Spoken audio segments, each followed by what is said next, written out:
નમસ્કાર બાળકો, common entrance test CET ધોરણ 5 વિષય ગણિત જીસીઆરટીના પ્રશ્નપત્ર 2 જેના પ્રશ્ન નંબર 41 થી 50 ના સોલ્યુશન ભાગ 2 ની અંદર આપ સૌનું હું સ્વાગત કરું છું. તમે અગાઉના ભાગ જોઈ લીધા હશે. પ્રશ્નપત્ર એ જેના 3 ભાગ અને પ્રશ્નપત્ર બી જેનો આગળનો ભાગ 1 એ તમે જોઈ લીધો હશે. તો આજે આપણે સૌ ભાગ 2 ની અંદર પ્રશ્ન નંબર 41 થી 50 સુધીના ગણિતના પ્રશ્નોનું સોલ્યુશન મેળવીશું. તમને આજે એક હું ખાસ વાત કરું કે આપણે આપણા વિડીયોના ડિસ્ક્રિપ્શનની અંદર આપણે જે પ્રશ્નપત્રનું સોલ્યુશન મેળવી રહ્યા છીએ એ પ્રશ્નપત્રની પીડીએફ ડાઉનલોડ કરવા માટેની જીસીઈઆરટીની લિંક મેં મૂકેલી છે. એમાંથી દરેક બાળકોએ પ્રશ્નપત્ર નંબર એ બી સી ડી ઈ અને એફ સુધીના પ્રશ્નપત્ર ડાઉનલોડ કરી એની એક પ્રિન્ટ કઢાવી લેજો, જેથી તમને ગણિત સિવાયના પ્રશ્નો એટલે કે મેથના વિભાગમાં ગુજરાતી, પર્યાવરણ, અંગ્રેજી, હિન્દી આ તમામ વિભાગના પ્રશ્નો તમને મળી રહે, પ્રશ્નપત્રનો નમૂનો તમને મળી રહે અને આ સિવાય પ્રશ્ન બેંક પણ એની અંદર આપેલી છે જીસીઆરટીની વેબસાઇટ ઉપર. તો તમે ડાઉનલોડ કરી દેજો, જેથી આપણે આપણા ક્લાસની અંદર વધુ સારી રીતે આપણે અભ્યાસ કરી શકીએ. અને આઈ હોપ અત્યારે જે ચાલી રહ્યું છે એમાંનું તમે લગભગ ઘણા બધા બાળકોએ પીડીએફ કઢાવી દીધી હશે અને જેને કઢાવવાની બાકી હોય એ સત્વરે કઢાવી લેજો. અને હવે આપણે શરૂઆત કરીએ છીએ. પ્રશ્ન નંબર 41 જેની અંદર રકમ તમે વાંચી રહ્યા છો, 50 થી 100 વચ્ચે કેટલી અવિભાજ્ય સંખ્યાઓ છે. તો સૌથી પહેલા તમને એક બીજો ખ્યાલ આપી દઉં, અવિભાજ્ય, જેના અંદર ઓપ્શનમાં વિકલ્પમાં એ માં 20, બી 12, સી ની અંદર 16 અને ડી ની અંદર 10 આપેલ છે. પરંતુ સૌથી પહેલો આપણે ખ્યાલ હોવો જોઈએ અવિભાજ્ય એટલે શું. તો અવિભાજ્ય એટલે કે જે સંખ્યાના માત્ર 2 જ અવયવ હોય તે સંખ્યા. અને આ સંખ્યા કયા અવયવ હોય તો 1 અને સંખ્યા પોતે, આ 2 જ અવયવ હોય. એટલે કે 2 સિવાય 3 અવયવો થાય તો એ વિભાજ્ય બની જાય. તો આપણે અવિભાજ્ય સંખ્યાઓ શોધવાની. તો આપણે એક કોલમ બનાવીશું અહીં 50 થી એટલે કે 51 થી 60, 61 થી 70, 71 થી 80, 81 થી 90 અને 91 થી 100. આ રીતના એક કોઠો બનાવીએ છીએ અને એની અંદર કઈ કઈ સંખ્યાઓ હશે એનો આપણને ખ્યાલ મેળવવાનો. તો સૌથી પહેલું 51 થી આપણે શરૂઆત કરીએ. તો યાદ રાખજો બેટા, હું બધી સંખ્યાઓ નહીં પરંતુ અવિભાજ્ય કઈ કઈ સંખ્યાઓ છે એના વિશે તમને કહીશ. આની અંદર 53 અને 59 આ બે સંખ્યાઓ એવી છે કે જેના માત્ર 2 જ અવયવ, બીજા કોઈ ઘડિયામાં આવતા નથી. 53 એકા 53 અને 59 એકા 59. આ સિવાય તમામ સંખ્યાઓ ક્યાંક ને ક્યાંક કોઈ ઘડિયાની અંદર એ ભાગ ચાલતો હોય છે. એ સિવાય અહીં 61 અને બીજી છે 67. 61 કોઈ ઘડિયામાં આવતો નથી અને 67 કોઈ ઘડિયામાં સંખ્યા આવતી નથી. આ બંનેના એટલે કે એના 2 જ અવયવ. ત્યારબાદ 70 ની સિરીઝમાં જઈએ તો 71, 72, એ સિવાય 73 અને બીજી 79. 73 અને બીજી 79 આ 3 સંખ્યાઓ કોઈ પણ ઘડિયામાં આવતી નથી. એ સિવાય તમે કોઈ પણ ઘડિયા જેમ કે 75, અહીં અવિભાજ્યનો અર્થ એવો નથી કે એ એકી સંખ્યા, એકી સંખ્યા પણ વિભાજ્ય હોઈ શકે.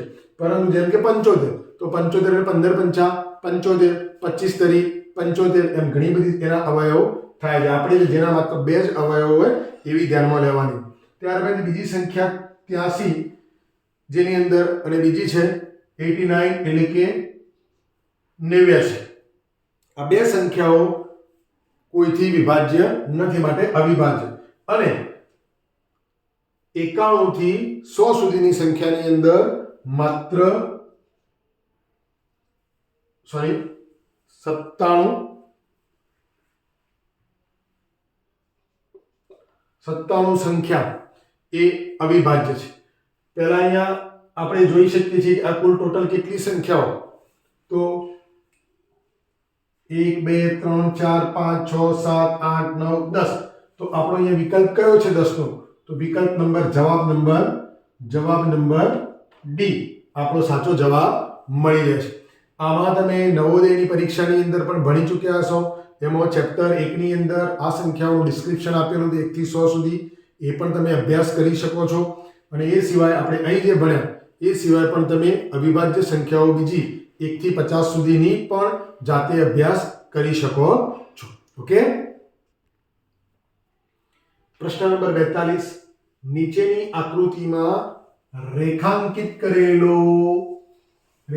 કરેલ ભાગનું ક્ષેત્રફળ કેટલું એ શોધવાનું છે. અહીં તમે આકૃતિ જોઈ શકો છો. એમાં રેખાંકિત કરેલ એટલે કે આપણો જે લીટી દોરેલો ભાગ છે એ શોધવાનો. અહીં લીટી નથી દોરેલો એવો કોર્નરનો ભાગ આપેલો છે. તમે આખી આકૃતિનો બરાબર અભ્યાસ કરો તો અહીં સુધી, જ્યારે અહીં સુધીના જે ભાગ છે એનું 8 સેન્ટીમીટર છે અને બાકીનો જે ટુકડો છે 4 સેન્ટીમીટરનો. તો અહીં આગળ આ બાજુ 4 સેન્ટીમીટર અને નીચે 4 સેન્ટીમીટર. એટલે જો આનું આખું માપ ગણવા જઈએ, આકૃતિનું આખું માપ ગણવા જઈએ તો આમ 8 ને 4 12 સેન્ટીમીટર અને આમ ઊભું 8 સેન્ટીમીટર થાય. હવે આપણે આટલો ટુકડો રેખાંકિત કરેલો નથી એટલે એનું ક્ષેત્રફળ એમાંથી બાદ કરવાનું. આખું ક્ષેત્રફળ શોધ્યા પછી એટલા ટુકડાનું બાદ કરવાનું. તો આટલો ટુકડો કેટલો છે? તો એટલો ટુકડો તમે જોઈ શકો છો. અહીંયા આવી રીતે 4 સેન્ટીમીટર આપેલું. એનું આખું ક્ષેત્રફળ શોધી અને એના બે ભાગ કરી દેવા. એ ક્ષેત્રફળ આ ક્ષેત્રફળમાંથી બાદ કરી દેવાનું એટલે આપણને મળી જાય. તો સૌથી પહેલું આનું ક્ષેત્રફળ શોધીએ. આખા ટુકડાનું ક્ષેત્રફળ બરાબર 12 ગુણ્યા 8 એટલે કે લંબાઈ ગુણ્યા પહોળાઈ. તમે જાણો છો કે એને થાય તો 12 96. એ જ રીતે આનું જોઈએ. આનું ક્ષેત્રફળ અહીંયા તો લંબાઈ ગુણ્યા લંબાઈ એટલે કે લંબાઈ ગુણ્યા લંબાઈ બરાબર 4 ગુણ્યા 4 બરાબર 16 થાય. અને 16 ના કેટલા કરવાના? બે ભાગ. ભાગ 2 અડધો ભાગ બરાબર 16 ભાગ્યા 2 બરાબર 8. આપણે માત્ર લાલ લીટીનું જ શોધવાનું છે ક્ષેત્રફળ. 8 ચોરસ સેમી. ઓકે, આ એક મળી ગયું. આપણને અહીંયા બીજું 96 ચોરસ સેમી એ પણ મળી ગયું. તો હવે શું કરવાનું ભાઈ? આ આખા 96 ચોરસ સેમીના લંબચોરસમાંથી 8 ચોરસ સેન્ટીમીટર બાદ કરી દેવા. તો બાજુમાં આપણે અહીંયા બાદ કરી દઈએ. 96 ચોરસ સેમી ઓછા 8 ચોરસ સેમી બરાબર 96 માંથી 8 જશે એટલે 88 ચોરસ સેમી. જે આપણે જોઈએ છે જવાબ આપણને મળી ગયો. રેખાંકિત કરેલા ભાગનું ક્ષેત્રફળ. રેખાંકિત કરેલા ભાગનું ક્ષેત્રફળ કયું મળ્યું? આ રેખાંકિત.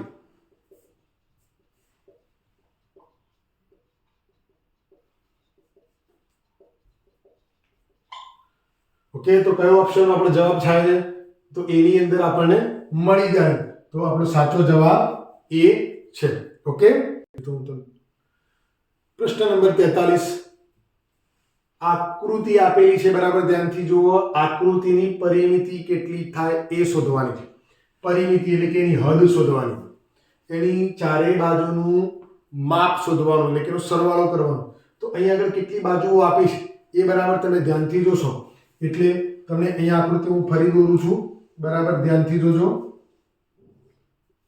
અહીં 2 સેન્ટીમીટર આપેલું છે. અહીં 9 સેન્ટીમીટર આપેલું. અહીંયા 6 સેન્ટીમીટર આપ્યું. અહીં પણ 6 સેન્ટીમીટર આપેલું. તો નથી શું આપ્યું? તો અહીંયા આગળ જે આપણે ડોટેડ લાઈન કરીએ છીએ એટલો ભાગ આપણને અંદાજ મારવાનો છે કે એનો શું થશે.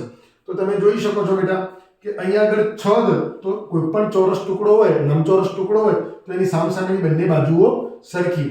તો આટલો જે ભાગ છે એટલે કે એનો મતલબ અહીં જે ભાગ છે એ કેટલો હશે? 4 સેન્ટીમીટર. કેટલો હશે? આપણે સેન્ટીમીટરમાં માપ આપેલું છે એટલે કે 4 ને 2 6 સેન્ટીમીટર એનું માપ થઈ જાય.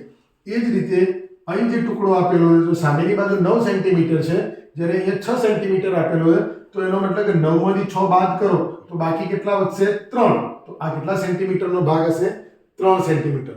એટલે આપણે આ હદ આપણે જે બ્લેક લાઈન મારી એ હદ આપણે શોધી દીધી. એમ સમજવાનું કે ડોટેડ લાઈનનો ટુકડો છે એ આખે એ રીતનું શોધી કાઢો. તો હવે એનો સરવાળો કરીએ. શરૂઆત આટલેથી કરીએ. 2 + 9 આ બાજુની આવી ગઈ +6 વત્તા આ બાજુના આવી ગયા બીજા 6 +4 વત્તા આ 3 આ બધાનો સરવાળો કરીએ. તો સરવાળો કરીશું એટલે કે 9 ને 2 11 11 ને 6 9 ને 2 11 11 ને 6 17 17 ને 6 23 23 ને 4 27 27 ને 3 30. કેટલું થશે આનું 30 સેન્ટીમીટર એનું માપ થશે. આવો જવાબ આપણને શેમાં મળી રહ્યો? તો જવાબ નંબર ડી ની અંદર આપણને મળી જાય છે. ઓકે. પ્રશ્ન નંબર 44. એક નાના બીકરમાં 250 મિલી પાણી અને બીજા મોટા બીકરમાં 2 લીટર પાણી ભરેલ છે. બંનેમાં પાણી ભરવાની ક્ષમતા આપી દીધી. તો મોટા બીકરમાં નાના બીકર કરતો કેટલા મિલી પાણી વધારે છે? એટલે કે બંનેની ક્ષમતાનો તફાવત શોધવાનો. તો અહીંયા 2 લીટર પાણી આપેલું તો અહીંયા 250 મિલી પાણી આપ્યું. તો આપણે સૌથી પહેલા જવાબ આપે છે. જવાબ આપણે લાવવાના છે મિલીની અંદર. તો જે લીટર આપેલા છે અને મિલીમાં આપણે કન્વર્ટ કરીશું. આપણે જાણીએ છીએ કે 1 લીટર બરાબર 1000 મિલીલીટર. બરાબર. તો 2 લીટર બરાબર 2000 મિલીલીટર થશે. તો હવે આપણને ખબર પડી ગઈ કે મોટા બીકરની અંદર 2000 મિલી પાણી ભરેલું છે અને નાના બીકરમાં 250 મિલી પાણી ભરેલું છે. તો બંને વચ્ચેનો તફાવત એટલે કે બાદબાકી. તો આપણે તફાવત શોધીએ. તફાવત બરાબર 2000 મિલી આ મોટું બીકર ઓછા 250 મિલી નાનું બીકર. બંને વચ્ચેનો તફાવત શોધીશું. 0 માંથી 0 જાય તો 0 ના 0 માંથી 5 ના જાય 10 કો લઈશું. અહીંયા 1 વચ્ચે 9 અને 10 વચ્ચે 9 કેમ મુકાય છે એ તમે જાણો છો. અહીંયા 9 દશક છે.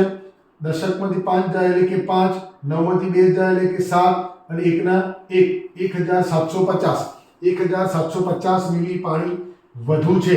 તો વધુ છે એવો જવાબ આપણને ક્યાં મળે છે ભાઈ? તો જવાબ નંબર એ ની અંદર આપણને મળે છે. તો વિકલ્પ નંબર એ આપણો સાચો જવાબ રહેશે. પ્રશ્ન નંબર 45.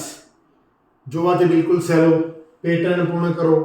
આપણે 3 વર્ષથી ધોરણ 3, 4 અને 5માં પેટર્ન પૂર્ણ કરો આપણે ભણી રહ્યા છીએ. અહીં પણ તમે જો અહીંયા ત્રિકોણ આપેલા. ત્રિકોણની અહીંયા ઉપર એક કાળું ટપકું આપેલું. આ કાળું ટપકું કઈ દિશામાં ખસે છે એટલે એ જોઈએ. બીજા ત્રિકોણની અંદર ડાબી બાજુ આવે છે. એનો મતલબ કે ઘડિયાળની વિરુદ્ધ દિશામાં ફરી રહ્યું છે. ઘડિયાળની વિરુદ્ધ દિશામાં અહીંથી અહીં આવ્યું. હવે ત્રીજાની અંદર જ્યારે ચોથાની અંદર જાય તો જો ઉપર જાય અને ત્યાં એક ટપકાની જગ્યાએ 2 ટપકા થઈ જાય. તો હવે આપણે 2 ટપકા વાળો ત્રિકોણ જોવાનું રહ્યું અને એ પણ કયું? ઘડિયાળની વિરુદ્ધ દિશામાં. જો હું લાલ કલરથી અહીંયા દોરું છું અલગ કલરથી. હવે ઘડિયાળની વિરુદ્ધ દિશામાં જશે એટલે કે ડાબી બાજુ જશે. તો ડાબી બાજુ આ રીતના 2 ટપકા જોવા મળતી હોય એવી આકૃતિ અહીંયા ક્યાં જોવા મળે છે? તો આપણને જવાબ નંબર સી ની અંદર આવી સેમ આકૃતિ જોવા મળે છે. છે ને બિલકુલ એકદમ સહેલું. પ્રશ્ન નંબર 46. નીચેના ત્રિપરિમાણીય આકૃતિ કઈ છે? નીચેનામાંથી ત્રિપરિમાણીય એટલે કે 4 આકારો આપેલા. ત્રિપરિમાણીયનો મતલબ 3D. એને આપણે ઇંગ્લિશમાં 3D શબ્દ તરીકે ઓળખીશું. તો 3D અહીંયા કઈ? તો આપણે આ પણ ભણી ચૂક્યા છીએ ધોરણની અંદર 5 ની અંદર કે ત્રિપરિમાણીય આકારો કયા કયા. તો આ જે સપાટ છે દ્વિપરિમાણીય, આ પણ દ્વિપરિમાણીય, આ પણ દ્વિપરિમાણીય. તો અહીં આગળ ત્રિપરિમાણીય કયો? તો ત્રિપરિમાણીય કે જેની અંદર આપણને એની ત્રણેય બાજુઓ દેખાતી હોય.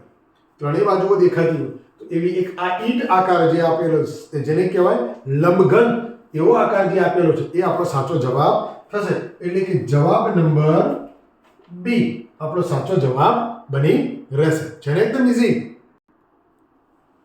પ્રશ્ન નંબર 47, 4250 ગ્રામ બરાબર ખાલી જગ્યા કિલો અને ખાલી જગ્યા ગ્રામ.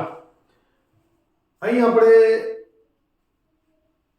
જોવા જઈએ તો સૌથી પહેલા જ્યારે ગ્રામનું કિલોગ્રામમાં અને કિલોગ્રામનું ગ્રામમાં રૂપાંતર આપણે ભણી ચૂક્યા છે, બસ એ જ વસ્તુ અહીં એપ્લાઇડ કરવાની.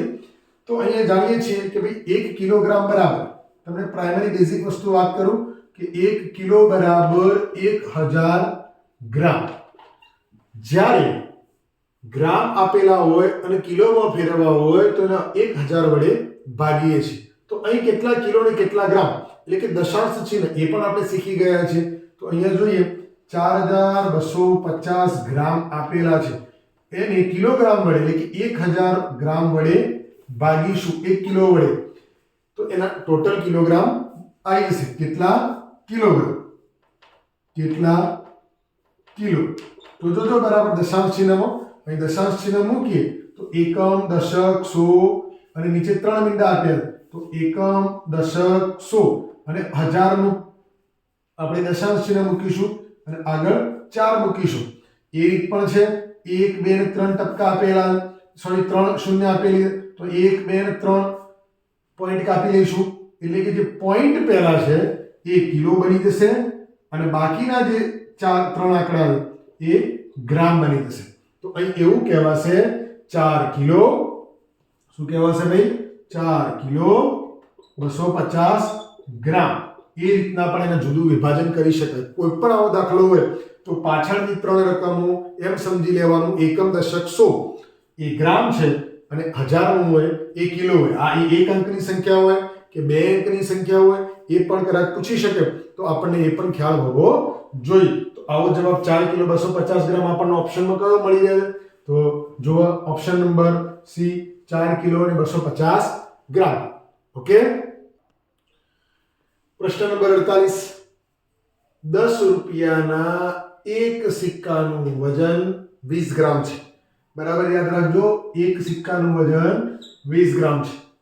તો 10 કિલોગ્રામ વજનમાં કેટલા સિક્કા હશે? અહીંયા સિક્કાની સંખ્યા શોધવાની છે ભાઈ. એનો મતલબ કે 20 ગ્રામનો એક સિક્કો તો 10 કિલોગ્રામના કેટલા સિક્કા? અહીંયા કિલોગ્રામ અને ગ્રામ બંને આપ્યું છે. એટલે મેં અગાઉ પણ વાત કરી કે જ્યારે આવો કોઈ મોટો એકમ આપ્યો હોય તો એને નાના એકમમાં રૂપાંતર કરીએ. તો આપણે જાણીએ છીએ કે 1 કિલોગ્રામ બરાબર 1000 ગ્રામ. તો 10 કિલોગ્રામ બરાબર 10000 ગ્રામ થાય. હવે આપણું જૂનું પુરાણું જે સૂત્ર ત્રિપદી રાશિનું સીધું મૂકી દેવાનું કે 20 ગ્રામ બરાબર એક સિક્કો, તો 10000 ગ્રામ બરાબર કેટલા સિક્કા? પહેલું પદ, બીજું પદ ને ત્રીજું પદ. એ ત્રીજું પદ આપણે જાણીએ છીએ કે બીજા અને ત્રીજા પદનો ગુણાકાર થાય, એટલે કે 10000 ગુણ્યા 1 છેદમાં પહેલું પદ એટલે કે 20. હવે આપણે આને કટ કરીશું, 0 0 કટ થઈ ગયા. ઉપર કોણ વધ્યું? 1000, નીચે 2, તો 1000 ના 2 ભાગ એટલે કે ભાગાકાર કરીશું એટલે કે 500 આવશે. 500 ગુણ્યા 1 બરાબર 500 ના 500, એનો મતલબ કે 500 સિક્કા થાય. આવો આપણને જવાબ મળી ગયો. તો ઓપ્શનની અંદર એ જવાબ ક્યાં આપેલો છે? તો જુઓ અહીંયા 50, 1000, 500 અને 200. તો જવાબ નંબર સી ની અંદર 500 આપણને જવાબ મળી જાય છે. 500 સિક્કા હશે. પ્રશ્ન નંબર 49, 1, 2, 3, 4 ને 5 ચોરસ આપેલા. શું જો લખેલું પ્રશ્ન? આકૃતિમાં 4 સેમી બાજુવાળા ચોરસને જોડવામાં આવેલ છે, તો તેની પરિમિતિ કેટલી થાય? અને એને જવાબની અંદર આપેલા છે ભાઈ 16 સેમી, 20 સેમી, 40 સેમી અને 80 સેમી. આ રીતનું આપણને આપેલું છે. તો હવે આપણે જોઈએ આમાં કે કેવી રીતે ગણાશે. તો એક ચોરસ જે એક ચોરસનું તમને સમજાવું તો જો અહીંયા ખાલી ખૂણો તો ડાળેલો એટલે કે બાજુ એની ક્લિયર 4 4 4 4 તો આની પરિમિતિ કેટલી થાય પરિમિતિ બરાબર આના ચારે બાજુનો સરવાળો એટલે કે 4 વખત 4 તો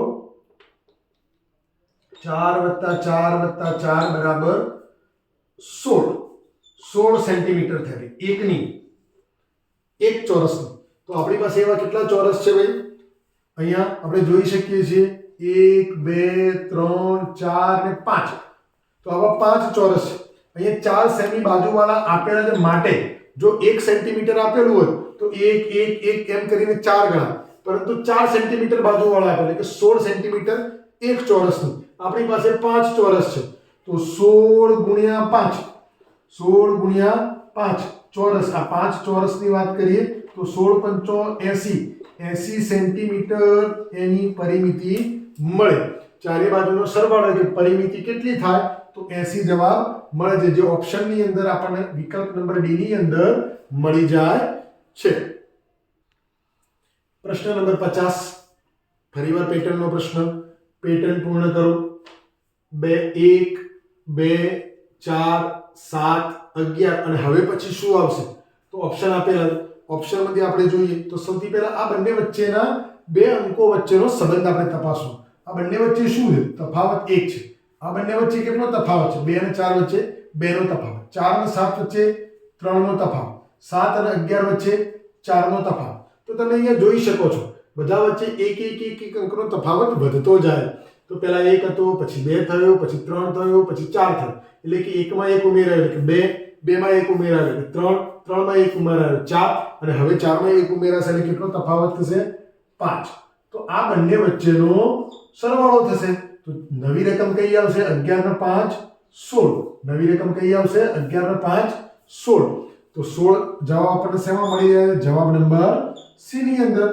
જવાબ નંબર સી ની અંદર પેટર્ન બહુ ઈઝી છે સેટની પરીક્ષામાં આપણે ધોરણ 3 થી 5 ની અંદર જે કંઈ પણ ભણ્યા છીએ એ જ આવવાનું છે એટલે આપણું આ પુનરાવર્તન જ સમજી લેવાનું પણ અહીંયા માત્ર ધ્યાન આપીને કામ કરવું પડશે પરીક્ષામાં પાસ થવાના ઘણા બધા ફાયદા છે એટલે દરેક બાળકોને મારી વિનંતી કે સરસ મજાની તૈયારી કરજો પરીક્ષાના મટીરિયલ માટે આપણે જે લિંક મૂકેલી છે એ લિંક ઉપરથી ડિસ્ક્રિપ્શનમાં જઈ લિંક ઉપરથી પેપર અને મટીરિયલ ડાઉનલોડ કરી શકો છો અને આપણો જે વિડીયો તમને ગમ્યો હોય તો લાઈક કરજો કોમેન્ટ કરજો શેર કરજો અને આપણી ચેનલને વધુ વિડીયો જોવા માટે સબસ્ક્રાઇબ કરજો ત્યાં સુધી કાલે ફરીવાર ભાગ 3 માં મળીએ છીએ ત્યાં સુધી આવજો